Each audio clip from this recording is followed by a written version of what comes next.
Welcome back to the deep dive. Today we're going to tackle something that's baked into how we all think about work. It's this relationship between rest and progress. I think for most of us there's this really powerful, almost primal fear that if you stop, you're losing ground. That all the momentum you've built up is just, bleeding away. We've been looking at this amazing stack of sources all under this theme of the architecture of sustainable momentum. And they just challenge that entire idea. So our goal today is to give you a shortcut, to really get to the core finding, which is pretty provocative, the idea that rest is not a reward you earn. It's not just permission to stop. It's actually a foundational input, a requirement for any kind of long-term speed. Exactly. And to even get there, we have to start by clarifying what we're even talking about when we say speed. The sources really force you to make a crucial separation between two very different things.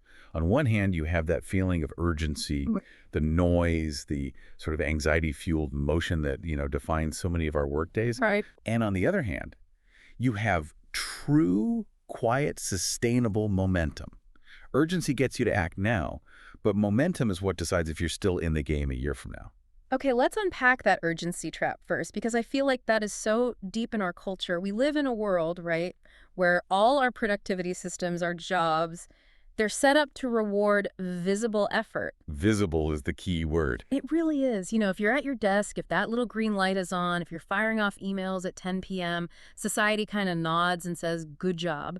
We've made a fetish out of just appearing to be in motion. And that's the fundamental breakdown, isn't it? Yeah. We treat the human system like it's an engine that can just redline forever. Yeah. We completely ignored that it runs on, biological and psychological limits. And if you push past those limits, especially the limits of your own nervous system, the sources are very clear. You're basically guaranteeing three big negative outcomes. And let's skip the first two, because they're obvious, right? Burnout, exhaustion, everyone knows about those.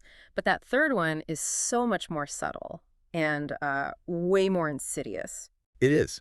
It's the creation of what the sources call the illusion of progress. The illusion of progress. Exactly. You are constantly busy. You might be checking off, 30 tiny easy tasks a day. You're always moving, Yeah. but you're completely avoiding the one single hard thing that would actually move the needle on your project. Oh, I think we've all been there. We all have. It's that moment where you spend 45 minutes organizing your desktop folders instead of actually writing the presentation. Yes. That's a perfect example. It feels productive, it's motion, but it's just soothing your anxiety. It's not actually accelerating anything. Exactly. And the paradox here is that this continuous movement, over time, it guarantees less momentum, not more. It's like the difference between sprinting one lap flat out and pacing yourself for a multi-day ultramarathon. Right.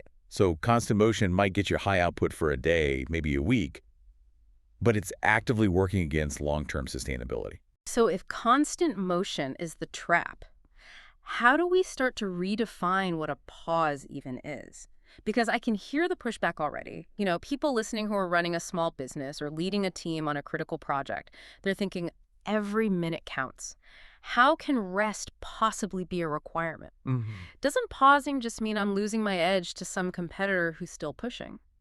And that's the classic scarcity mindset speaking. The core idea in this material just flips the meaning of rest completely on its head. Rest isn't downtime. It's a stabilizing mechanism. The stabilizing mechanism. Yeah, think of momentum less like pure speed and more like a heavy gyroscope that's spinning really fast. Okay. If you just try to speed it up without making sure its base is stable, it starts to wobble violently, and eventually it just crashes. The rest, that stabilization, is what actively preserves the spin for the long haul. So the opposite of momentum isn't rest. The true opposite of momentum is fragmentation and forced exhaustion. When your attention just shatters. And forced exhaustion is when your body just shuts down on you because you ignored the biological warning signs. Wow, that totally reframes the stakes. So these strategic pauses, they're not really about feeling better. Not primarily, no. They actually determine who's still standing in a decade versus who burns out in, 18 months? That's the key distinction. Rest has to be seen not as this voluntary reward you get after the work is done. It has to be a mandatory precondition. A precondition for what? For alignment, for clarity, for sustained direction. Without that clarity, all the momentum you're generating could be taking you way off course, but you're moving too fast and you're too frantic to even notice. And this gets us to discipline, which is so interesting because culturally, discipline is the willpower to push through being tired. Right. Grit. No. sacrifice. Exactly. But these sources are suggesting something completely counterintuitive, that rest isn't the opposite of discipline. It's actually a core part of the discipline itself. Yes. And it requires more discipline to intentionally step away when every single signal, internal and external, is screaming at you to keep going. It's the discipline of long-term thinking. Long-term resource management. If you build rest into your process, your operational checklist, Right. make it non-negotiable, just like, hit and save on a document, you shift from that high-pressure sprint to a sustainable system. It's hard, though, because it means resisting that immediate gratification of just looking busy. I really like that framing. The discipline is in the pausing, not just the pushing. Which, of course, brings up the next question. If rest isn't just stopping progress, what is the work that's actually happening in that pause? What is it doing? This is where we have to go, beneath the surface, Mm. because we assume the only work that matters is the stuff we can see. The sources describe rest as an active integration phase. Integrate. Yeah. Think of your brain less like a hard drive that just stores files and more like a computer that's running really complex software. The work phase is when you're inputting all the raw data.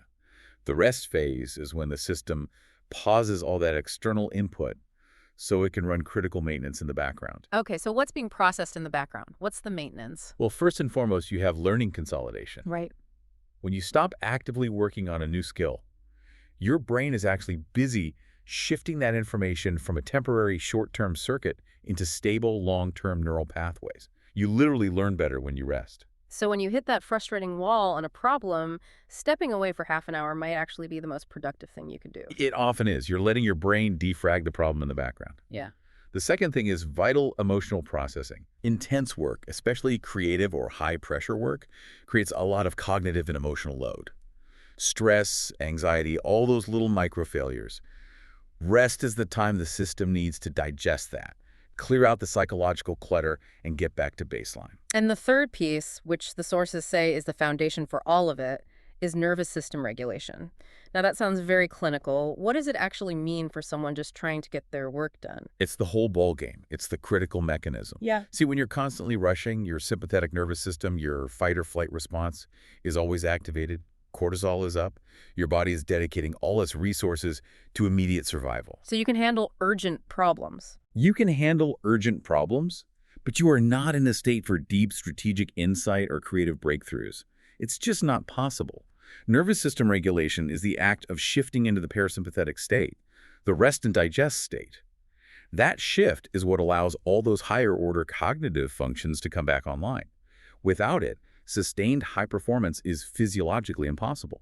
You can have all the willpower in the world, but your brain just doesn't have the biological resources available. So the pause isn't just about feeling relaxed. It's about physically changing the state of your body to allow for higher quality work later. That's it. You're resetting the entire operating system. You're trading frantic, low-quality output now for measured, high-quality output later. And we see this proven out in the most extreme, high-stakes environments you can imagine.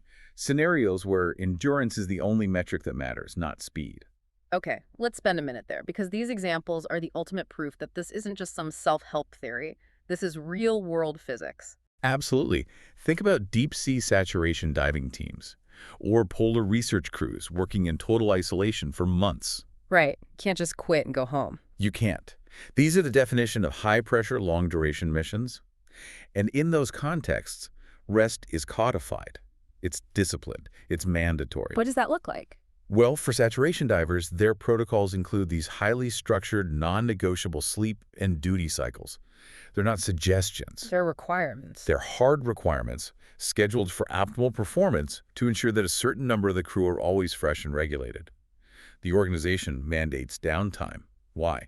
Because they know the human component is the weakest link if it gets pushed too far. This has nothing to do with employee perks. This is pure risk management. Pure risk management. If one person on that crew is fatigued and misses a critical pressure reading on the submersible, the whole mission and everyone's lives are at risk, so they literally engineer the pause into the system. They engineer it in.